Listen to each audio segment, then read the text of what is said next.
제143편 사마리아를 지나감. 서기 27년 6월 말에 유대 종교 지도자들이 점점 더 심하게 반대함으로 인하여 예수와 12사도들은 그들의 천막과 변변치 않은 소지품들을 베다니에 있는 나사로의 집에 맡기고 예루살렘을 떠났다. 사마리아로 들어가기 위해 북쪽으로 가면서 그들은 안식일을 베델에서 머물렀다. 이곳에서 그들은 고프나와 에브라임으로부터 온 사람들에게 여러 날 동안 설교하였다. 아리마대와 탐나에서 온 한 집단의 사람들이 예수께 자기들의 동네를 방문해 주기를 원하였다. 주와 사도들은 이 지역에서 2주 이상이나 유대인들과 사마리아인들을 가르쳤는데 그들 중에서 많은 사람들은 왕국의 기쁜 소식을 듣기 위해 멀리 안티파틀리스에서도 왔다. 남부 사마리아 사람들은 예수의 말씀을 기쁘게 받아들였으며 가룟 유다를 제외한 사도들은 사마리아인에게 가졌던 자신들의 편견을 많이 극복할 수 있었다. 유다로서는 이 사마리아인들을 사랑하기가 매우 어려웠다. 7월의 마지막 주간에 예수와 그의 동료들은 요단 가까이에 있는 그리스 도시들인 파사엘리스와 아켈라이스로 출발할 준비를 하였다. 1. 아켈라이스에서의 설교. 8월 전반부의 사도 일행은 그리스 도시들인 아켈라이스와 파사엘리스에 본부를 두었으며 거기에서 그들은 거의 이방인들만으로 이루어진 집단, 그리스인, 로마인, 시리아인을 상대로 해서는 처음으로 설교를 하는 체험을 가졌는데 이 두 도시들에는 거의 유대인들이 살지 않았기 때문이었다. 로마 시민들과 접촉하면서 사도들은 다가오는 왕국에 대한 메시지를 전달하는 중에 새로운 어려움에 부딪혔으며 예수의 가르침들에 대한 새로운 반대에 봉착하게 되었다. 여러 차례에 걸쳐 사도들과 가졌던 회의들 중 하나에서 12사도들이 자기들 각자의 수고를 주제로 체험담을 반복하여 말하자 예수는 왕국의 복음에 대한 이러한 장애물들에 대해 주의 깊게 귀를 기울였다. 빌립의 질문이 그들의 어려움들 중에 가장 대표적인 것이었다. 빌립이 말하였다. 주여, 이 그리스인들과 로마인들은 그러한 가르침들은 단지 약한 자들이나 노예들에게나 어울리는 것이라고 하면서 우리의 메시지를 가볍게 받아들입니다. 그들은 이방인의 종교가 강력하고 확고하고 적극적인 성격을 성취하게 해주기 때문에 우리의 가르침보다 우월하다고 주장합니다. 그들은 확언하기를 우리가 모든 사람들을 약하고 수동적인 무저항 자들로 만들어서 곧 그들은 이 지상에서 사라지게 될 것이라고 합니다. 주여, 그들은 당신에게 호감을 가지고 있으며 당신의 가르침이 하늘의 것이며 이상적이라고 기꺼이 시인하지만 우리를 진지하게 받아들이려고 하지는 않습니다. 그들은 당신의 종교가 이 세상에 맞지 않는 것이라고 하면서 사람들이 당신이 가르치는 대로 살아가는 것은 불가능하다고 주장합니다. 그러니 주여, 이제 우리는 이 이방인들에게 무엇이라고 말해야 되겠습니까? 도마, 나다니엘, 시몬 제일롯 때 마태로부터 왕국의 복음에 대한 비슷한 반대들에 대해 듣고 나신 후에 예수가 12사도들에게 말씀하였다. 나는 나의 아버지의 뜻을 행하고 그의 사랑의 성격을 모든 인류에게 계시하기 위하여 이 세상에 왔다. 내 형제들아, 그것이 나의 사명이다. 그래서 나는 단지 이 한 가지를 이행할 것이며 나의 가르침이 이 시대 혹은 다른 세대의 유대인들이나 혹은 이방인들에 의해 오해받는 것에 균염치 않는다. 그러나 너희는 신성한 사랑에도 혹독한 교육 단련이 있다는 사실을 경시해서는 안 될 것이다. 자녀에 대한 아버지의 사랑은 아버지로 하여금 자신의 생각 없는 자손들의 현명하지 못한 행위를 억제하도록 종종 강요한다. 아버지가 내리는 억제시키는 교육 단련의 현명함과 사랑의 동기를 자녀가 항상 이해하는 것은 아니다. 그러나 내가 너희에게 분명히 말하겠는데 낙원 천국에 계신 나의 아버지는 그분의 저항할 수 없는 사랑의 힘으로 우주들의 우주를 지배한다. 모든 영적 실체들 중에서 사랑이 최고이다. 진리는 자유롭게 하는 계시이지만 사랑은 최극의 관계이다.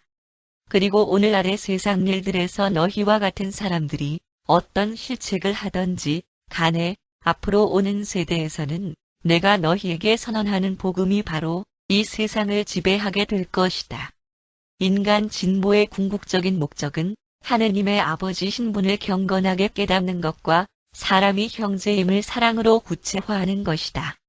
그러나 누가 너희에게 나의 복음이 단지 노예들과 약한 자들만을 위한 것이라고 했느냐?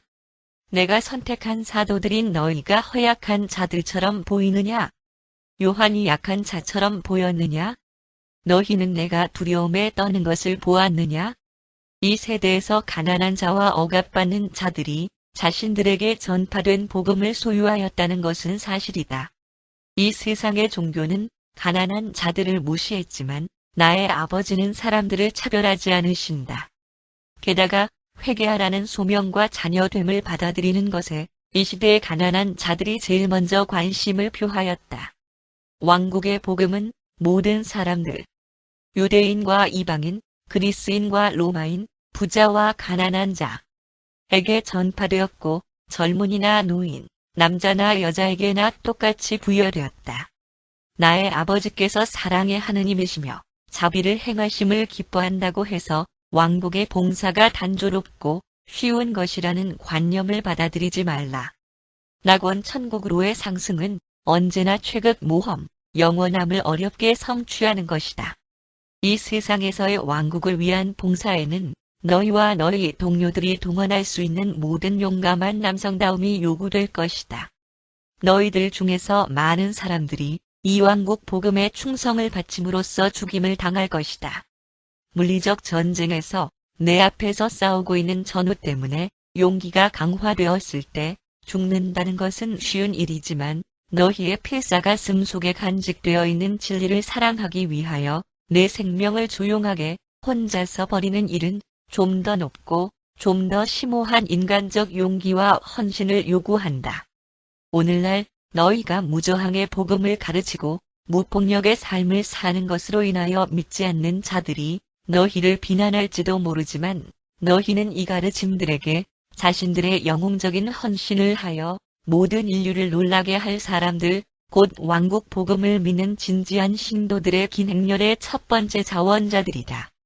이 세상의 어떤 군대도 모든 세상으로 나아가 기쁜 소식, 하느님의 아버지 신분과 사람들의 형제 신분을 전파하게 될 너희와 너희의 충성스러운 계승자들이 제시하는 것보다 더 큰 용기와 용감함을 보여준 적이 이제까지 없었다. 육신의 용기는 가장 낮은 형태의 용감성이다.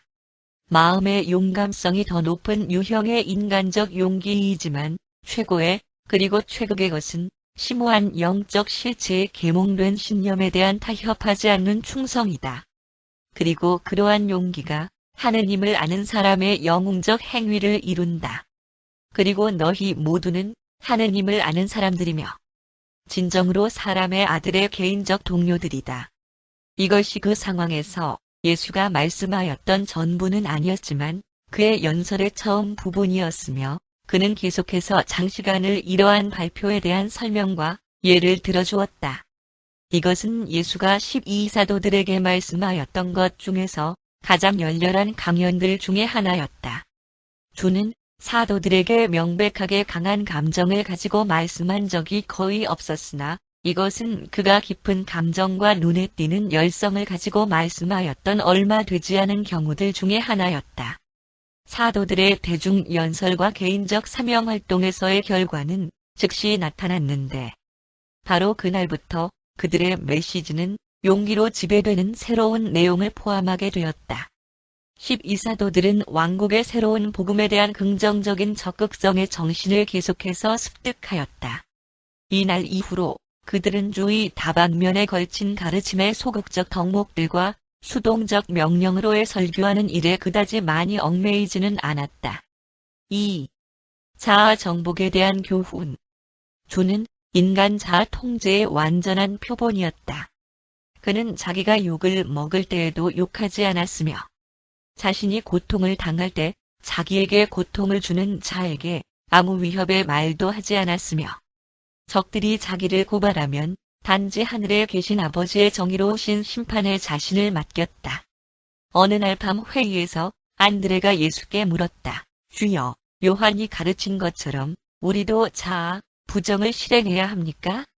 아니면 선생님의 가르침처럼 자아, 통제를 행하도록 분투해야 합니까? 선생님의 가르침과 요한의 가르침은 어떤 면에서 다른 것입니까? 예수가 대답하였다. 요한은 진실로 자기 선조들의 빛과 법에 의거하여 정의로움의 길을 너희에게 가르쳤으며 그것은 자아 반성과 자아 부정의 종교였다. 그러나 나는 자아 망각과 자아 통제라는 새로운 메시지를 가지고 왔다. 하늘에 계신 아버지께서 나에게 보여주신 대로 너희에게 생명의 길을 보여주고 있다. 진실로 너희에게 말하겠는데 자기 자신을 다스리는 자는 도시를 빼앗는 자보다 나은 것이다. 자아 정복은 사람의 도덕적 본성의 척도이며 그의 영적 발전의 표식이다. 옛날의 규율에서는 너희가 금식하고 기도하였지만 영으로 다시 태어난 새로운 창조체로서의 너희는 믿고 기뻐하라고 배우고 있다. 아버지의 왕국에서는 너희는 새로운 창조체들이 될 것이며 옛 것은 지나갔으며 보라, 모든 것들이 어떻게 새롭게 되는지를 내가 너희에게 보여주고 있다. 그리고 너희가 서로를 사랑함으로써 너희는 속박에서 해방으로 죽음에서 영속하는 일생으로 나아갔다는 것을 세상에게 확신시키게 될 것이다.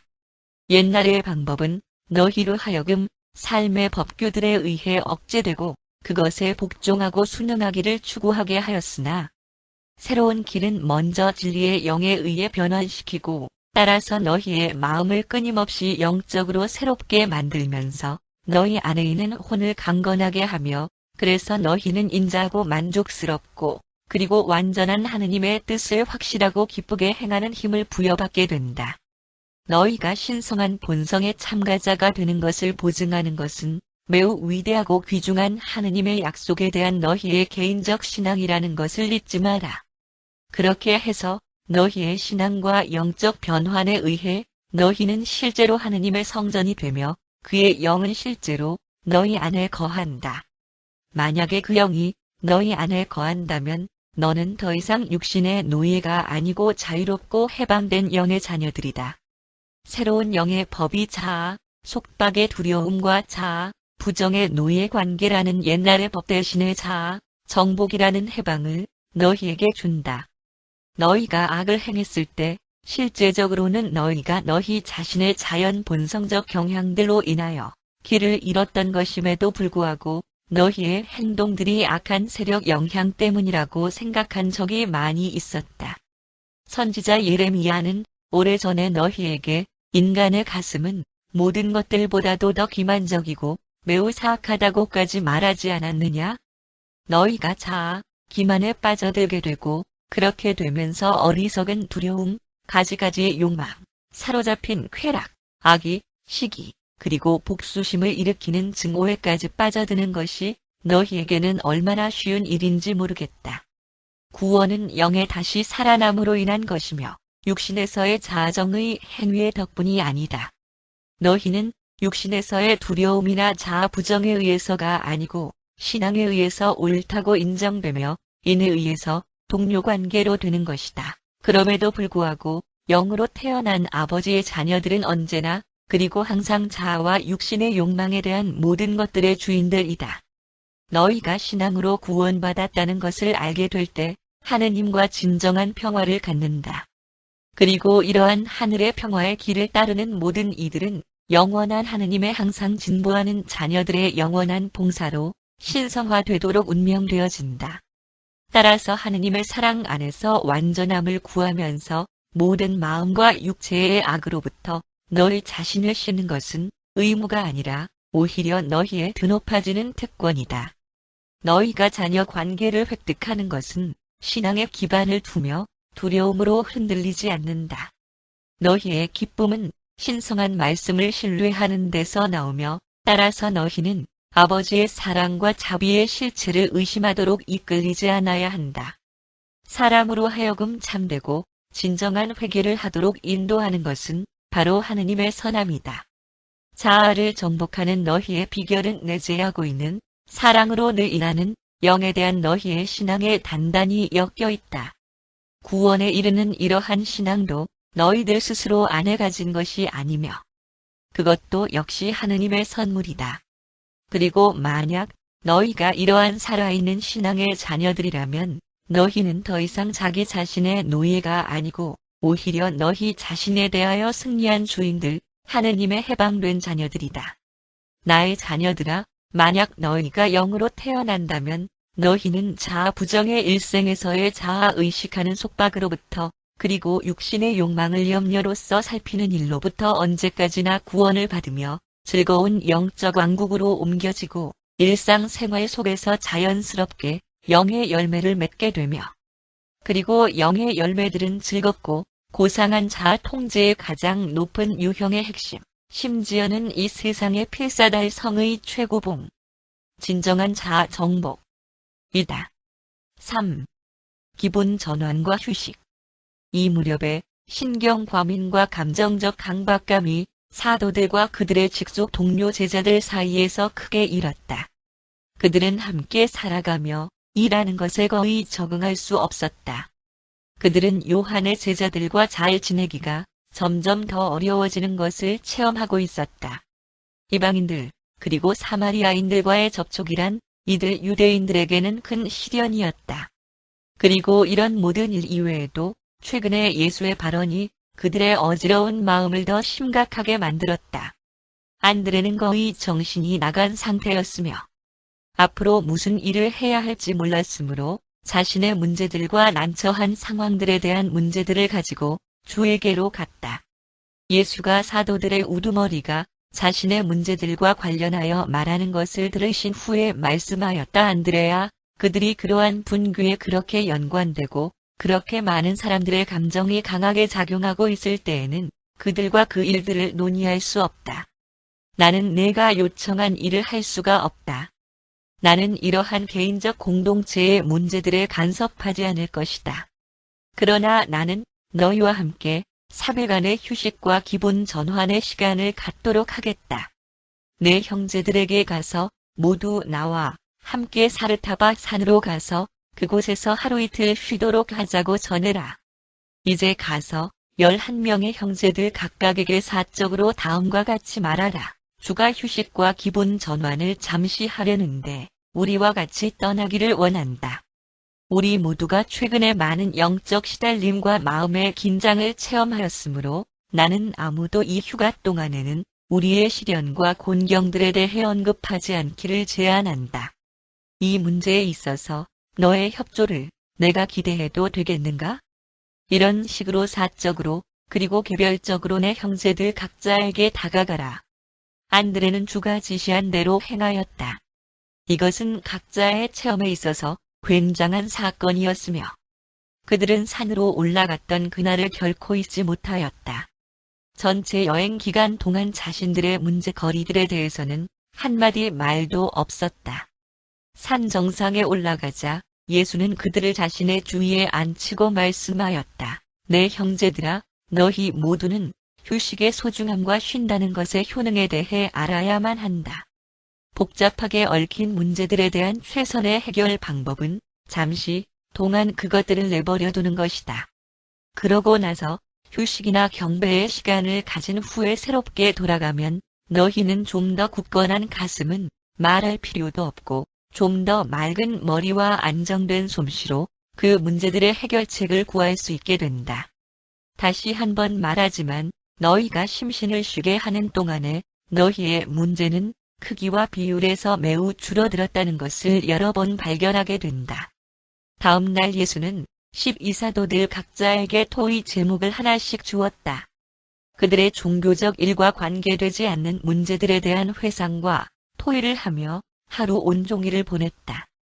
그들은 예수가 점심 식사 때 식사기도 입 밖으로 내어서 까지도 하지 않으시는 것을 보고 깜짝 놀랐다.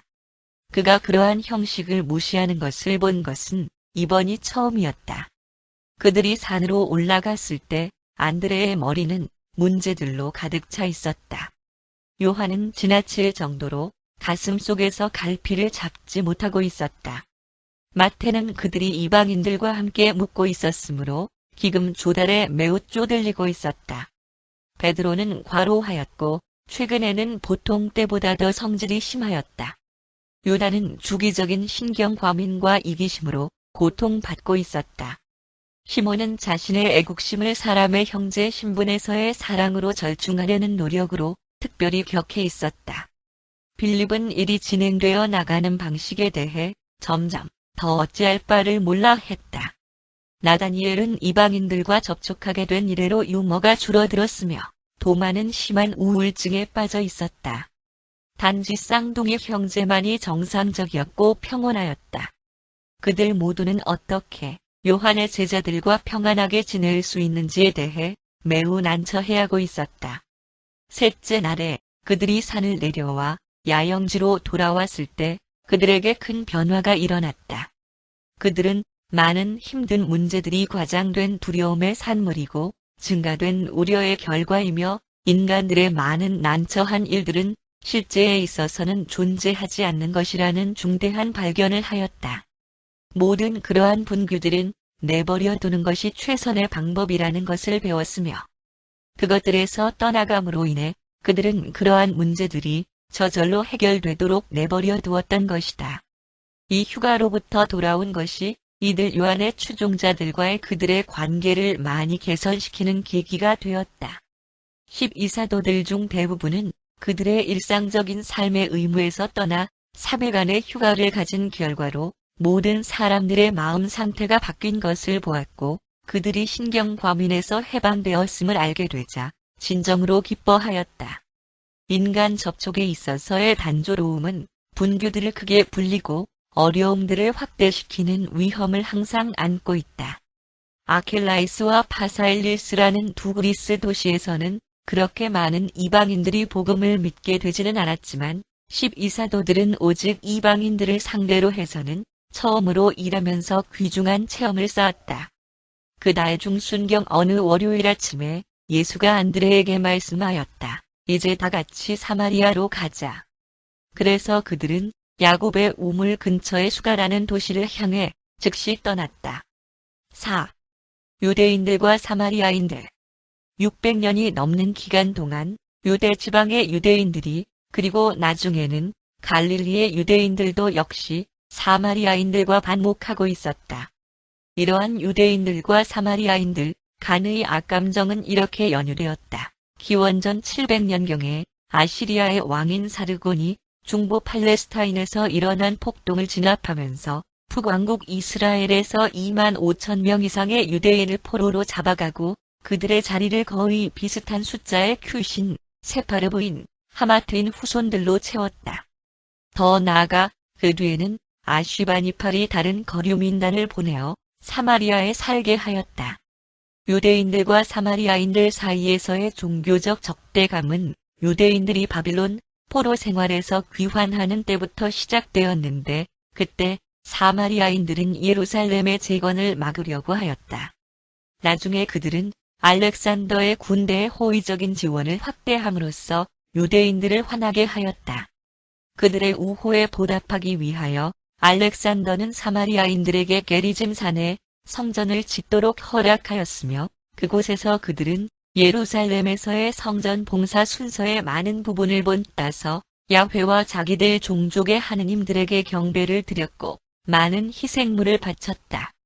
적어도 그들은 요한 히르카누스가 게리짐산에 있는 그들의 성전을 파괴하였던 마카비 시대까지도 이 경배를 계속하였다. 사도 빌립은 예수의 죽음 이후에 사마리아인들을 위해 일하면서 이에 사마리아 성전터에서 많은 모임들을 가졌다. 유대인들과 사마리아인들 사이의 반목은 매우 오래되고 역사적인 것이었으며 알렉산더 이후로 그들은 점점 더 서로를 상대하지 않았다. 12사도들은 그리스에서 또는 다른 이방인 도시들인 데카폴리스나 시리아에서 설교하는 것을 꺼리지 않았으나 주가 사마리아로 가자고 말씀하였을 때 그것은 주에 대한 그들의 충성심을 엄중하게 시험하는 것이었다. 그러나 1년 넘게 그들이 예수와 함께 있으면서 그들은 그의 가르침에 대한 자기들의 신앙과 사마리아인에 대한 편견까지도 초월하는 개인적 충성심의 형태를 이미 발전시켜 왔었다. 5. 시카의 여인 주와 12사도들이 야곱의 우물가에 도달했을 때 여행에서 지친 예수는 시카로부터 빌립이 음식물과 천막을 가져오기 위하여 다른 사도들의 도움을 받기 위해 그들을 데리고 간 동안 그 우물가에 남아 계셨는데 그것은 그들이 이 근처에서 당분간 머물러 있기로 하였기 때문이었다. 베드로와 세베대의 아들들이 예수와 함께 남아있으려고 하였지만 다음과 같이 말씀하면서 그들도 다른 형제들과 함께 가도록 권하였다네. 걱정은 하지 마라. 이 사마리아인들은 친절할 것이며 오직 우리 형제인 유대인들만이 우리를 해치기를 꾀한다. 예수는 사도들이 돌아오기를 기다리시며 우물가에 앉아 있었던 때는 여름날 저녁 거의 6시경이었다.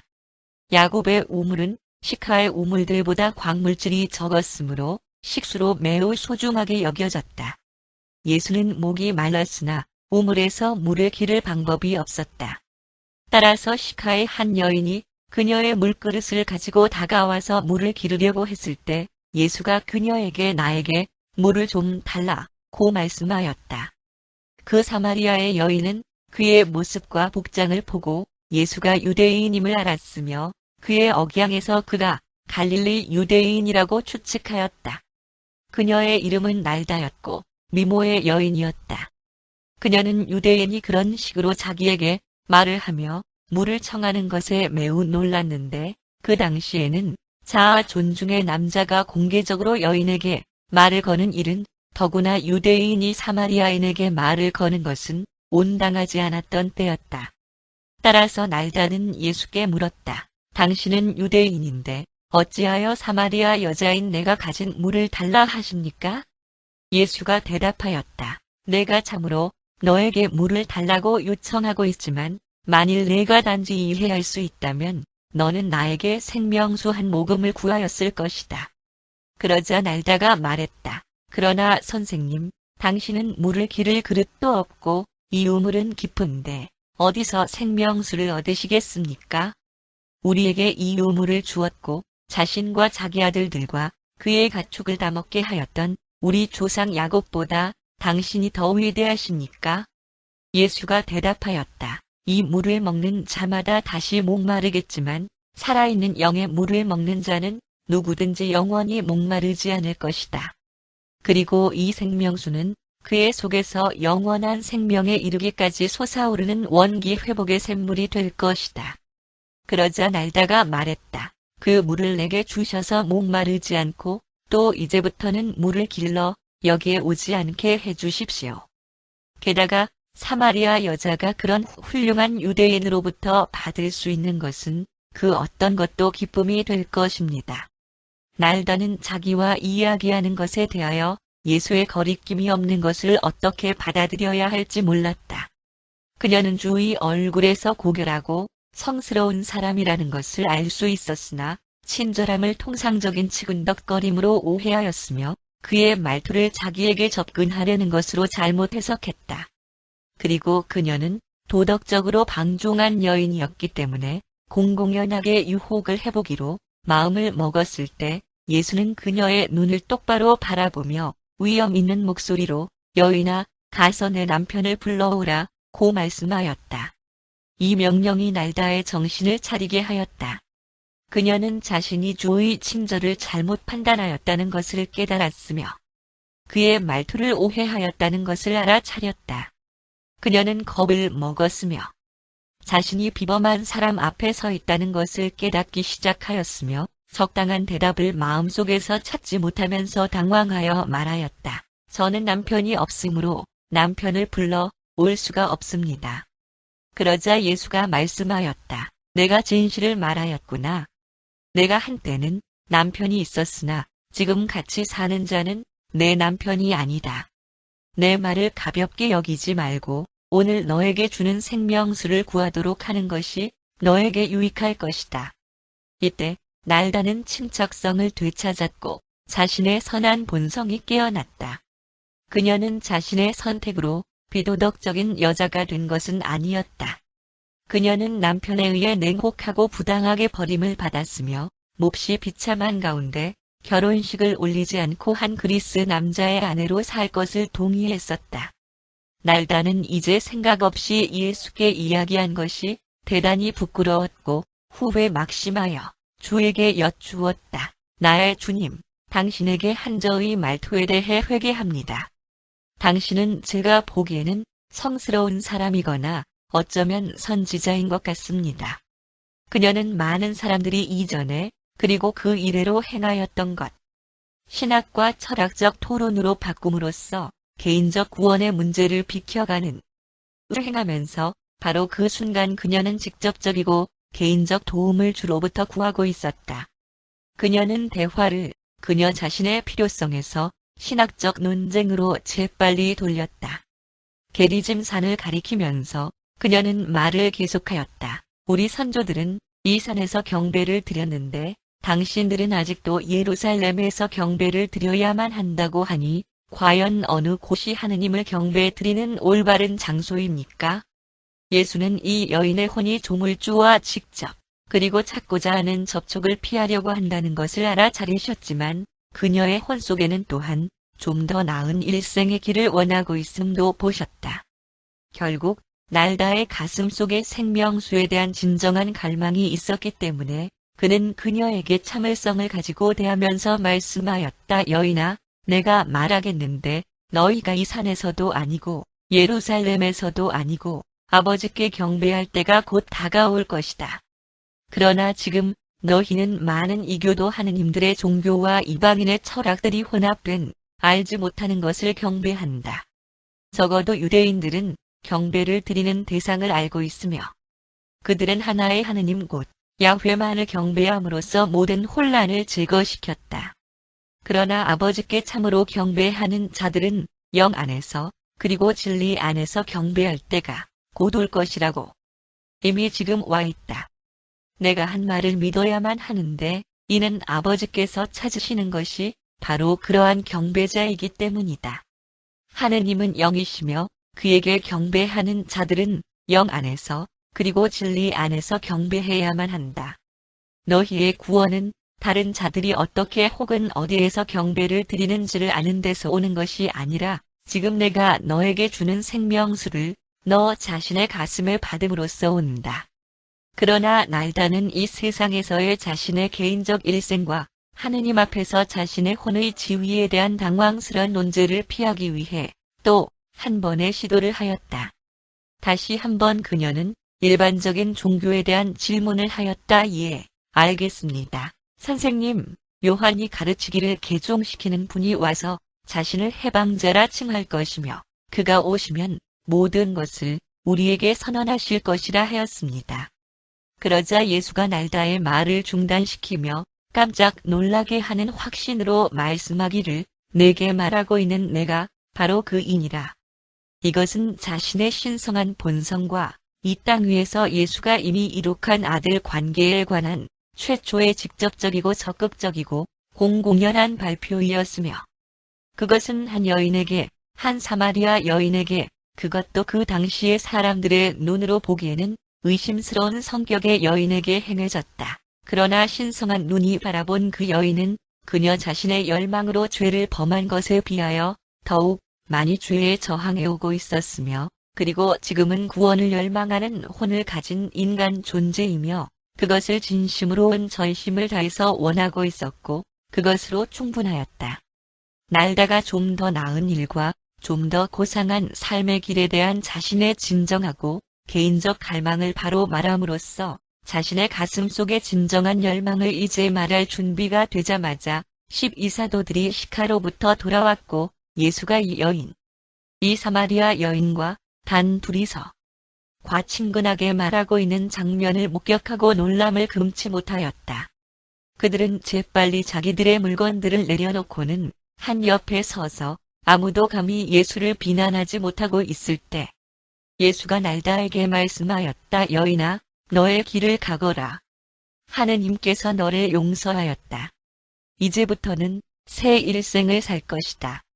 내가 생명수를 받았으니 새로운 기쁨이 내 혼 속에 용솟음 칠 것이며 너는 지고자의 딸이 될 것이다. 그 여인은 사도들이 못마땅해 하는 것을 알아채고 물동이를 버려두고 그 도시로 도망쳤다. 그녀는 도시에 들어가서 만나는 모든 사람에게 외쳤다. 야곱의 우물로 빨리 가시오. 거기에서 내가 이전에 행한 모든 일을 내게 말한 사람을 보게 될 것입니다. 이 사람이 바로 그 개종시키는 분이 아니겠습니까? 해가 지기 전에 많은 무리들이 예수의 말을 들으러 야곱의 우물가에 모였다. 주는 그들에게 생명수, 곧 내주하는 영의 선물에 대해 좀 더 말씀하였다. 사도들은 예수가 여인들과 그것도 의심스러운 성격의 여인들, 심지어는 부도덕하기까지 한 여인들과 기꺼이 말씀하는 것에 대한 충격에서 결코 헤어나지 못하였다.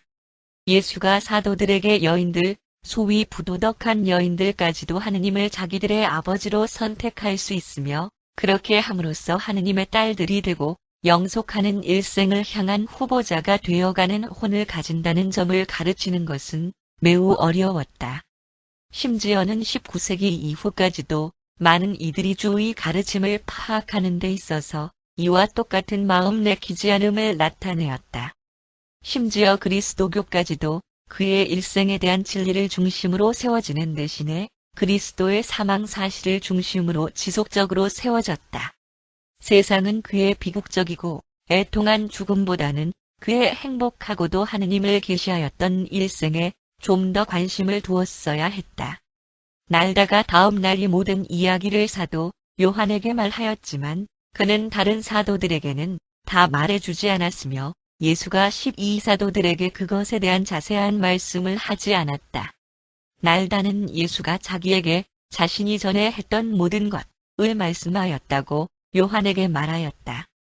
요한은 날다와의 만남에 대해 예수께 물어보려고 여러 번 원했으나 결코 한 번도 하지 않았다. 예수는 그녀에게 그녀 자신에 대한 단 한 가지 사실만을 말씀하였었지만 그녀의 눈을 똑바로 쳐다보고 그녀를 대하는 그의 태도로 말미암아 그녀의 마음속에서는 잠시 동안 자신의 변화무쌍한 일생이 주마등처럼 떠올랐는데 그녀는 자신의 과거의 이러한 자아 계시를 주의 표정과 말씀에 관련시켰다. 예수는 결코 그녀에게 남편이 다섯이었다는 말씀을 하지 않았다. 그녀의 남편이 그녀를 버린 이래론의 명의 다른 남자들과 동거했었는데 예수가 하느님의 사람이라는 것을 그녀가 깨닫는 순간 그녀의 모든 과거와 함께 이것이 마음속에 선명하게 나타났기 때문에 결국 예수가 그녀 자신에 대한 모든 것을 실제로 말씀하였다고 요한에게 반복하여 이야기하였다. 6. 사마리아의 회복. 날다가 사람의 무리들을 예수를 만나보라고 시카로부터 불러들이던 저녁에 12사도들은 음식을 가지고 막 돌아왔으며 하루 종일 굶어 시장했었으므로 사람들에게 말씀하는 대신에 자기들과 함께 식사하기를 예수께 청했다. 그러나 예수는 곧 밤이 오리라는 것을 아셨으며 그래서 그들을 돌려보내기 전에 그 사람들과 이야기하기로 한 결심을 고집하였다. 무리들에게 이야기하기 전에 무엇을 좀 드시라고 안드레가 그에게 설득하려 하자 예수가 말씀하였다. 내게는 너희가 알지 못하는 양식이 있다. 사도들은 이 이야기를 듣고 자기들끼리 말하였다. 누가 잡수실 것을 갖다 드렸는가? 그 여인이 마실 것뿐만 아니라 음식도 드렸는가? 예수가 그들 사이에서 하는 말을 들으시고 사람들에게 말씀하기 전에 그들을 돌아보며 12사도들에게 말씀하였다. 나의 양식은 나를 보내신 분의 뜻을 행하며 그의 일을 온전히 이루는 것이다. 추수하기 전까지 이러 저러한 시간이 남았다고 더 이상 말하지 말라. 사마리아 도시로부터 우리의 말을 듣기 위해 나오는 이 사람들을 보라. 내가 너희에게 이르겠는데 밭이 이미 휘어져서 추수할 때가 되었다. 수확하는 자는 삭슬 받으며 영원한 생명에 이르도록 이 열매를 거두어들이는데 결국 뿌리는 자와 거두는 자가 함께 즐거워함이다. 그런즉 한 사람이 심고 다른 사람이 거둔다. 하는 말이 옳다. 내가 너희가 수고하지 아니한 곳으로 거두러 보내었는데 다른 사람들이 수고하였고 너희는 그들의 수고에 참여하려는 것이다. 그는 이것을 세례 요한의 설교에 관련시켜 말씀하였다. 예수와 사도들은 시카로 들어갔으며 게리즘 산에 야영지를 세우기 전까지 이틀 동안 설교하였다. 수가의 많은 거주민들이 복음을 믿었으며 세례를 받기 원했으나 예수의 사도들은 아직 세례를 주지 않았다. 게리즘 산에서 야영한 첫날 밤에 사도들은 예수가 야곱의 우물가에서 그 여인에 대한 자신들의 태도를 꾸중하리라고 예상하고 있었지만 그는 그 일에 대하여 어떤 언급도 없었으며 그 대신에 하느님의 왕국에서 중심이 되는 실체들이라는 기억에 남을 만한 강연을 하였다. 어떤 종교에서든지 가치들을 한쪽으로 치우치게 하고 그리고 사실들이 그 신학 안에서 진리의 자리를 차지하도록 허락하기가 매우 쉽다. 십자가의 사실이 나중에 그리스도교에서 가장 중심을 이루게 되었으나 그러나 그것은 나사렛 예수의 일생과 가르침으로부터 유래되어질 종교의 중심적 진리는 아니다. 게리즘 산에서의 예수의 가르침의 주제는 다음과 같다. 그는 자기 예수가 형제 친구이듯이 모든 사람들이 하느님을 아버지 친구로 여겨주기를 원하였다. 그는 이 신성한 관계들의 관찰에서 진리가 가장 위대한 선언인 것과 똑같이 사랑이 세상에서, 우주에서 가장 위대한 관계라는 점을 반복하고 또 반복하여 강조하였다. 예수는 자기 자신을 그렇게 충만하게 사마리아인들에게 선포하였는데 왜냐하면 그가 안전하게 그렇게 하실 수 있었기 때문이었으며 왕국 복음을 설교하러 사마리아의 중심부를 다시 방문하지 않으리라는 것을 알고 있었기 때문이었다. 예수와 12사도들은 8월 말까지 게리즘 산에서 야영하였다. 그들은 낮에는 도시에서 사마리아인들에게 왕국의 기쁜 소식, 하느님의 아버지신 분을 설교하였고 밤에는 야영지에서 지냈다. 예수와 12사도들이 이 사마리아 도시들에서 했던 과업은 많은 혼들을 왕국으로 들어오게 하는 열매를 맺었으며 예수의 죽음과 부활, 그리고 뒤이어 예루살렘에서 신도들에 대한 비참한 처형이 일어나 사도들이 나중에 땅 끝까지 흩어지게 된 후에 이 지역에서의 빌립의 놀라운 과업을 위한 길이 충분히 준비되도록 하였다. 7. 기도와 경배에 대한 가르침들. 게리즘 산에서의 저녁 회의들에서 예수는 많은 위대한 진리들을 가르치셨는데 특히 다음의 것들을 강조하였다. 참된 종교는 창조주와의 자아의식 관계 속에서 이루어지는 개별적 헌의 행동이며 조직된 종교는 개별적 종교가들의 경배를 사람들이 사회화시키려는 시도이다. 경배, 영적 깊은 사색는 헌신으로 물질 실체와의 접촉과 교대로 이루어져야만 한다. 이름 오락과 교대되어야만 한다. 종교는 유머로 균형을 이루어야 할 것이다. 심오한 철학은 운율이 있는 시로 완화되어야 한다. 삶의 긴장, 개인성의 시간적 긴장감, 은경배의 안식으로 풀어져야 할 것이다. 우주에서의 개인성 고립의 두려움으로부터 생기는 불안의 감정은 아버지에 대한 확신 있는 깊은 사색에 의해서 그리고 최국자에 대한 시도하는 깨달음으로 해독되어야 할 것이다. 기도는 사람들에게 사고가 감소되도록 만들지만 그러나 더욱 많이 실현을 이루어 가도록 고안되었으며 그것은 지식을 증가시키기보다는 오히려 통찰력을 넓히도록 고안되었다. 경배는 앞으로 오는 보다 나은 일생을 내다보고 그래서 이들 새로운 영적 의의를 현재의 일생에 반영하도록 하게 한다. 기도는 영적으로 지탱시켜주지만 경배는 성스럽게 창조적이다. 경배는 많은 이에게 봉사하는 영감을 얻기 위하여 한 분을 찾고자 하는 기법이다. 경배는 혼이 물질 우주로부터 떨어져 있는 정도, 그리고 동시에 혼이 모든 창조의 영적 실체들과 안전하게 결속되어 있는 정도를 재는 척도이다. 기도는 자아를 상기하는 것, 숭고한 사고이다. 경배는 자아를 망각하는 것, 초사고이다. 경배는 노력이 불필요한 집중이며 참되고 이상적인 혼 휴식이며 평안을 주는 영적 분발이다. 경배는 한 부분이 그 스스로를 전체와 유한자가 무한자와 자녀가 아버지와 부딪혀오는 단계의 활동 안에서 시간이 영원과 정체화를 이루는 활동이다. 경배는 신성한 아버지와의 개인적 교제 행위, 인간의 혼령이 신선하고 창조적이며 형제 우애에서의 그리고 열렬한 자세를 가지는 것이다. 비록 야영지에 있던 사도들은 단지 얼마간의 가르침들만을 파악할 수 있었을 뿐이었지만 다른 세상 사람들은 이해하였으며 이 땅의 다른 세대들은 이해하게 될 것이다.